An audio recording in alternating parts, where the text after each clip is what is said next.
It was supposed to be the happiest day of their lives. But in one quiet suburban neighborhood, love, joy, and unity would clash against hatred, prejudice, and fear.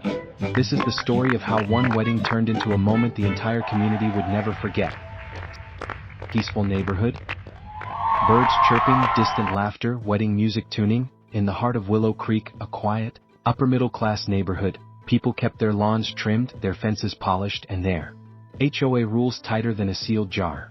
But this day was different. Today the Johnson family was celebrating something that no HOA rule could ever stop: the wedding of their son, David Johnson, to his longtime love, Angela Thomas. Family preparing.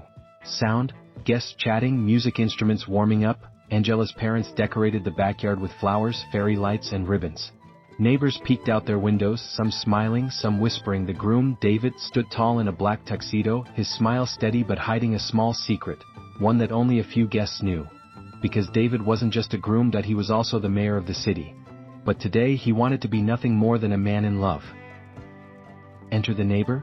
Sound, footsteps, gate creaks, annoyed voice. Every story needs a villain. And in Willow Creek, it was the neighbor across the street, Mr. Richard Collins. Richard had lived in Willow Creek for 20 years. He prided himself on being the protector of the neighborhood's peace. But behind closed doors, Richard was known for something else: his resentment towards anyone who didn't look like him, think like him, or live like him. When he saw the chairs lined up, the band tuning instruments, and guests arriving in elegant cars, his face tightened. Richard muttered under his breath, "Of course. Just what this neighborhood needed: noise, chaos, and trouble. These people don't know how to respect rules." He slammed his blinds shut, but he didn't stop watching. The celebration begins. Sound, music swells, guests clapping, laughter. The ceremony began. Angela walked down the aisle, her dress sparkling in the sunlight, her father holding back tears of joy. The guests rose to their feet, clapping, celebrating. For a moment, love filled the air, and nothing else mattered. But across the street, behind those blinds, Richard's anger grew. Neighbor makes the call. Sound, phone dialing, police dispatcher voice faint in background. Richard grabbed his phone. His voice was sharp and bitter. "Hello? Yes, this is Richard Collins. I live at 124 Willow Creek. There's an illegal gathering happening across the street. Loud music, dozens of cars blocking the road. They're breaking HOA rules, city codes, everything. I need you to send someone right away." He didn't mention it was a wedding. He didn't mention it was his neighbors celebrating love. To Richard, it was just one thing: an opportunity to make them feel small. Narrator voice, suspenseful. And so, with one call, Richard set in motion events that would change the entire community forever. What he didn't know was that the groom he was trying to humiliate was the very man who ran the city. Sound, police sirens faint in the distance, music fades out. As the celebration carried on, laughter and music filling the air, a faint but growing sound approached from the distance: sirens. The sirens grow closer. Sound, faint sirens growing louder, guests murmuring. Some guests paused, turning their heads. The bride's smile faltered for just a moment as flashing red and blue lights reflected off the white tents. The band slowed down, and whispers spread among the crowd. "What's happening? Are the police here, for us?" Angela's mother's hands trembled as she clutched her daughter's arm. Police arrival. Sound, car doors slamming, radios crackling. 2 squad cars pulled up in front of the Johnson house. Officers stepped out, their eyes scanning the scene. For a moment, silence fell. David, the groom, took a deep breath. He had promised himself this day wouldn't turn into politics. He didn't want to be the mayor right now. He just wanted to be a husband. But fate had other plans. Neighbor watching. Sound, blinds creaking open, faint chuckle. Across the street, Richard Collins smiled smugly behind his blinds. He whispered to himself, "That's right. Let's see how they explain this mess. HOA rules are rules. Maybe now they'll finally learn." He had no idea the show he was about to witness would leave him speechless. Police confrontation. Sound, footsteps approaching, light chatter. The lead officer stepped forward. His tone was firm but cautious. "We've received a call about a disturbance. Loud noise, possible violations of city code. Who's in charge here?" The guests shifted uncomfortably. Some whispered angrily about the unfairness. Others held their breath. David Johnson, still in his tuxedo, walked calmly to the front. His presence was commanding, not just because of the suit but because of the way he carried himself. "That would be me. The officer looked at him, then at the crowd. Something about the groom seemed familiar, but he couldn't quite place it yet. Rising tension, sound, murmuring guests, faint wind. Angela's uncle stepped forward, frustration in his voice. This is a wedding, not a crime scene.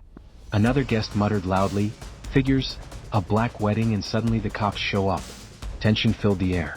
Some guests began recording with their phones, sensing the moment could escalate.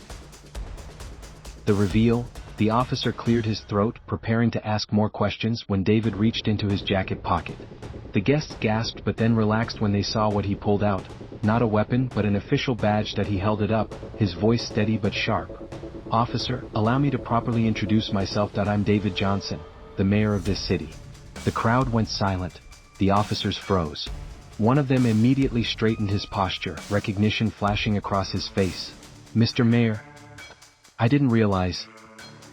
The neighbor's shock. Sound, blinds slamming shut, muffled curse. Across the street, Richard's smug grin vanished.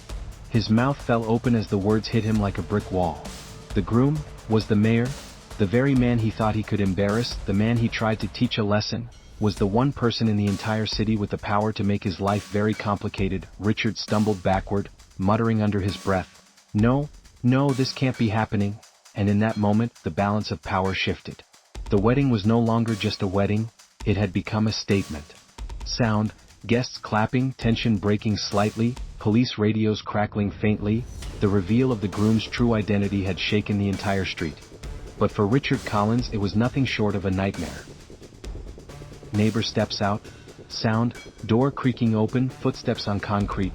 The guests turned their heads as Richard finally stepped out of his house, trying to act calm, though sweat dripped down his forehead. Some whispered, "That's him, the one who called the cops." The crowd parted slightly as Richard walked across the lawn, his fake confidence masking his panic. That he cleared his throat and forced a smile. Mayor Johnson? I didn't realize. This was never personal. HOA rules, you know. I thought the party might get out of hand. The groom responds. David looked at him, silent for a long moment. His bride, Angela, stood by his side, holding his hand. Then David spoke, his voice firm, commanding, yet filled with restrained anger. Richard, you called the police on a wedding. On a moment that should have been about love, family, and unity, and you did it because you didn't like the color of the people celebrating. The crowd murmured in agreement. Richard shifted nervously. No, that's not true. David cut him off. Don't lie. This wasn't about noise. It wasn't about rules. It was about control.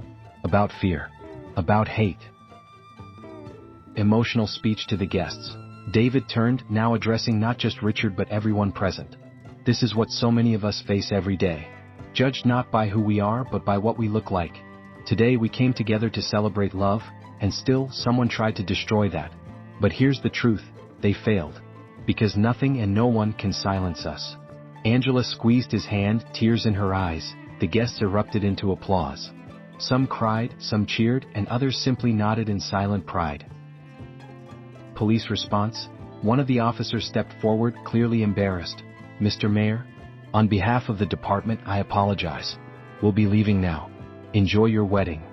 The squad cars slowly pulled away, the flashing lights fading into the distance. And just like that, the heavy tension lifted. A neighbor defeated, Richard, humiliated, tried to retreat. But before he could slip back into his house, Angela's grandmother's voice rang out. You should be ashamed. A wedding is sacred. And you tried to ruin it? That says more about you than it ever will about us. The crowd roared in agreement. Richard lowered his head and stumbled away, his power completely stripped. The celebration resumes. Sound, music swelling again, laughter, cheers. The band struck up a powerful tune. Guests filled the dance floor again. The energy was different now, stronger, prouder, and more united. David and Angela danced together, smiling through tears as their community surrounded them with love. That night, the Johnsons didn't just celebrate a wedding. They celebrated resilience. They celebrated love's victory over hate. And as for Richard Collins, his name became a cautionary tale whispered through the neighborhood. Because sometimes the biggest mistake a man can make is underestimating the people he looks down on. Moral story, this story teaches us that prejudice and snap judgments can lead to humiliation. Instead of judging others by their skin color, background, or traditions, we should respect and celebrate diversity. After all, love and unity are always stronger than hate and ignorance.